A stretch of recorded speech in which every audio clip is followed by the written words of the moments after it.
శివాయ. చూడండి, ఇది మనము హిమాలయ ప్రాంతాల నుంచి తెచ్చినటువంటిది బ్రహ్మకమలం అంటారు. కేవలం ఈ ఆకు పెట్టి ఇట్లా పెడితేనే ఇది బ్రతికి మళ్ళీ ఇంకొక ఆకు వచ్చింది.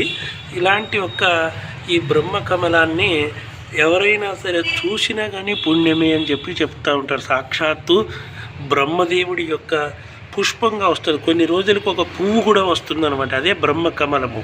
అయితే ఆది మూలం ఏంటంటే కేవలం ఒక చెట్టు ఆకు పెట్టినంత మాత్రాన్ని అది బ్రతికి దానికి వేర్లు వచ్చి దానికి ఇట్లా ఇంకొకటి ఎక్స్ట్రా రావడం అన్నది చాలా చిత్రాతి విచిత్రంగా ఉంటుంది. ఇది కేవలంగా మన హిమాలయ ప్రాంతాల్లోనే దొరుకుతుంది. ఎక్కడ పడితే అక్కడ ఉండదు. ఇది కూడా అలాంటి మనము ఈ బ్రహ్మకమలం మొక్కని చూస్తూ ఉన్నాం ఈరోజు.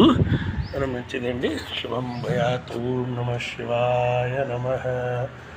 ఇది మేము రోజు ఇంట్లో పెట్టి పూజ చేస్తూ ఉంటాం అన్నమాట దీన్ని.